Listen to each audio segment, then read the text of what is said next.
Então, pessoal, agora finalmente nós vamos falar da teoria do crime. Muitos alunos vinham falando isso durante as aulas, estavam doidos para saber. É realmente uma matéria muito interessante, nós vamos ficar várias aulas falando dela, talvez a principal matéria. E vamos lá. Teoria do crime, vou colocar um quadro para vocês, olha só o que seria. Seria fato típico, ilícito e culpável. Então, o crime seria isso, né? Teoria tripartite.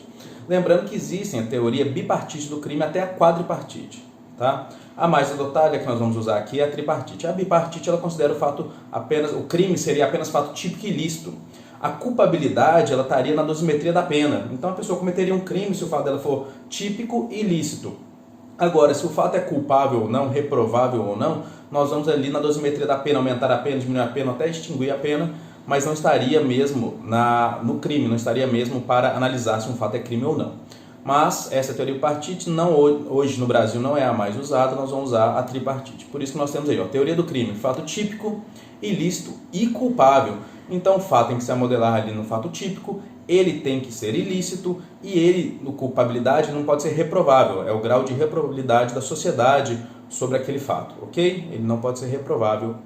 Aliás, tem que ser reprovável, né? Pela sociedade, né? A sociedade tem que reprovar aquele fato, nós vamos estudar ele direitinho. Então, abrindo aí, fato típico, ele precisa de uma conduta, nós vamos estudar hoje tudo isso, que é conduta e tal, mas precisa de uma conduta. Essa conduta precisa gerar um resultado, tem que ter um nexo causal entre essa conduta e o resultado, tá vendo? E ele tem que ter a tipicidade em si, que aquele fato tem que estar descrito como crime. Após analisar o fato típico, então vamos pôr um homicídio, tem uma conduta? Sim, né? Teve uma conduta ali. Essa conduta gerou um resultado? Morte? Ok. E ali teve um nexo causal com a conduta da pessoa e o resultado morte? Sim. Tem tipicidade ali? Aquilo ali está ali no artigo 121, matar alguém? Ok, tudo bem. Então nós já temos que esse fato é típico. Vamos ver se esse fato é ilícito. Enquanto no fato típico tem que ter aquelas coisas, tem que ter a conduta, resultado, nexo causal, no fato ilícito não pode ter nenhum deles. Se tiver algum deles, a gente não está mais diante de um crime, ok? Então, no estado de necessidade, né, o famoso caso do Jack Rose, do Titanic, você está lá se afogando no mar, e só tem uma boia para dois, você precisa matar a pessoa para que você sobreviva, é um estado de necessidade. O fato é típico?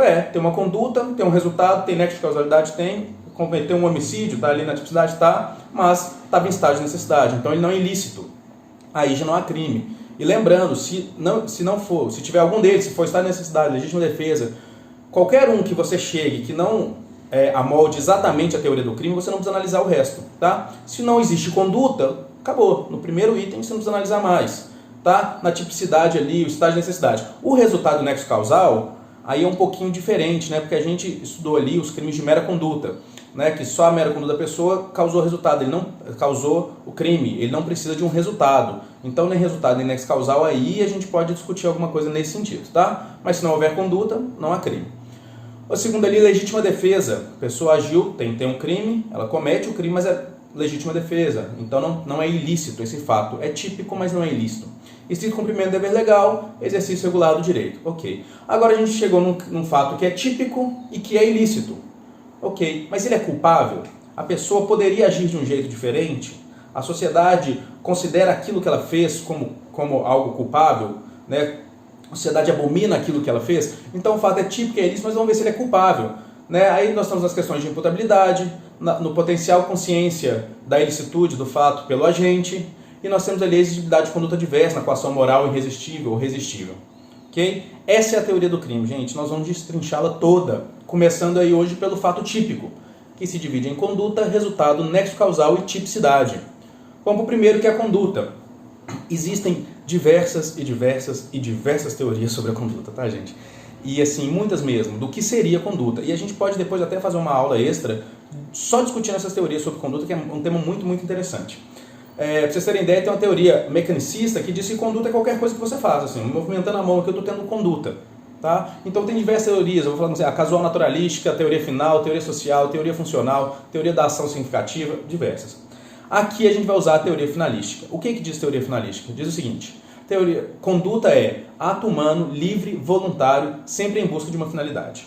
Isso é conduta. Ato humano, livre e voluntário, sempre em busca de uma finalidade. Mas lembrando, gente, que a conduta, ela pode ser o ato de agir ou não agir. Por isso que nós temos ação ou omissão. A conduta também pode ser a escolha, porque ele está vendo voluntário, é o ato humano livre e voluntário, esse ato livre e voluntário pode ser a escolha de não agir, e não apenas de agir. Então nós temos os crimes comissivos, que é cometidos mediante uma ação, que é a regra geral, né? O agente faz o que a lei proíbe. Né? Então matar alguém, a pessoa tem a ação de matar alguém, esse é o crime comissivo. Mas nós temos também os crimes omissivos, que é o autor determina uma conduta para o agente e ele permanece inerte. Nesse caso, o autor é o legislador. Tá? O legislador determina uma conduta para o agente e ele permanece inerte. A lei determina que a pessoa faça algo e ela se omite. Ok? Em relação à vida, à saúde, tudo. Nós temos aí. Então essa é a omissão. Então nós temos os crimes comissivos, que seria em ação, e os crimes omissivos, que seria na omissão. Só que os crimes omissivos se dividem em dois, em omissivos próprios e impróprios. Olha só, o omissivo próprio é o seguinte, é deixar de fazer algo que determina o elemento penal. Perdão. É deixar de fazer algo que essa omissão é o elemento penal, como a omissão de socorro. A omissão de socorro está determinado que você não deve emitir, você não deve se deixar de prestar socorro, né? A omissão de socorro seria isso, você não deve deixar de prestar socorro. Quando você faz isso, quando você tem essa omissão de socorro, você já cometeu o crime omissivo próprio. Não interessa o resultado nesse caso. Lembre-se, no crime omissivo próprio não interessa o resultado. No crime omissivo impróprio, o resultado precisa do resultado. Então, no crime omissivo próprio, a lei fala que você não deve fazer algo. Ok? Suponhamos, omissão de socorro é um deles? Mas tem mais exemplo. Vamos lá, abandono material, omissão de notificação de doença, abandono intelectual. Então, o que a lei diz? O médico tem que notificar uma doença, certo? Ok. Agora, o médico deixando de notificar essa doença, ele já comete o crime? Já, porque é um crime omissivo próprio. Não precisa dessa doença se espalhar, de ser uma pandemia, não interessa. Omissão de socorro é a mesma coisa. Não interessa o que vai causar, depois dessa omissão de socorro, não interessa o que aquilo ali vai virar. Não interessa se a pessoa morreu, se a pessoa se machucou, se a pessoa se lesionou. Só de você omitir o socorro, você já causou o crime. Por isso que ele é chamado de crime omissivo próprio. Certo? E nós temos os crimes omissivos impróprio. É que quando você atinge um resultado que você quer, aí tá vendo, já tem que ter o resultado, pela omissão. Você quer matar alguém e atinge esse objetivo por omissão. Mas isso só pode fazer quem? Quem é garantidor. Vamos explicar direitinho? Vamos lá. No artigo 13, parágrafo 2º do Código Penal, ele diz quem que pode cometer esse crime omissivo impróprio. Seria o quê? São os garantidores que a lei obriga ele a ser garantidor, quando um contrato o obrigou a ser garantidor ou quando ele cria a situação de risco e aí ele se omite. Vamos dar um exemplo? O primeiro, a mãe que deixa de se alimentar seu filho para que ele morra. O que existiu aí? Existiu uma omissão imprópria. Por quê? Ela não é garantidora? A mãe não é garantidora do filho? E ela deixa de alimentá-lo para que ele morra. Então essa é uma omissão imprópria. Poxa, mas lá em cima colocou também o abandono material, não seria a mesma coisa? Não, porque ali no abandono material, o simples fato do abandono material, ela não quer causar o resultado. O simples fato de abandonar já é o crime. Por isso ali ele é omissivo próprio. E aqui os omissivos impróprios, ela quer um resultado e para isso ela se omite. Por isso que a mãe que deixa de amamentar seu filho para que ele morra, olha o resultado aí, ela comete um homicídio impróprio. Por quê? Ela é uma garantidora. Lá no omissão de socorro não é um garantidor, qualquer pessoa pode cometer omissão de socorro. Aqui não, ela é uma garantidora, né? Pela lei nesse caso, porque ela é mãe. Um outro exemplo é um cuidador de idoso que deixa de administrar os remédios do idoso para que ele morra também. Olha só, ele é garantidor aqui? Pelo um contrato, ele não é cuidador do idoso, ele não tem um contrato para cuidar daquele idoso. A partir do momento que ele deixa de administrar o remédio para que aquele idoso morra, ele comete o crime. Não comete o crime de homicídio. Por quê? Por omissão. Nesse caso, uma omissão imprópria. Ele era um garantidor pelo contrato. E por fim, um vigia, por exemplo, que deixa uma loja aberta para que ela seja assaltada.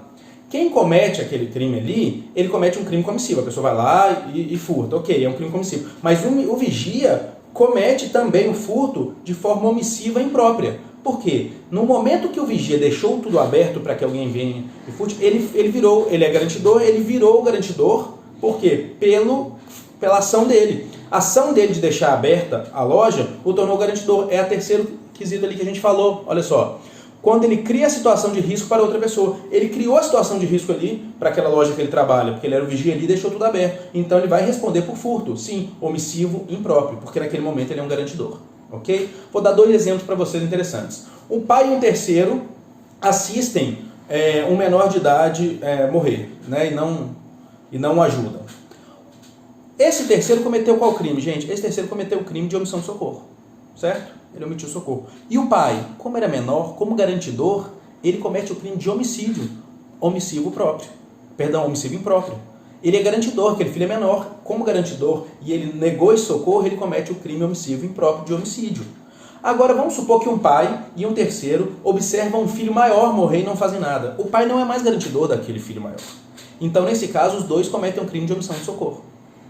Entende a diferença? Então, precisa ser garantidor, certo?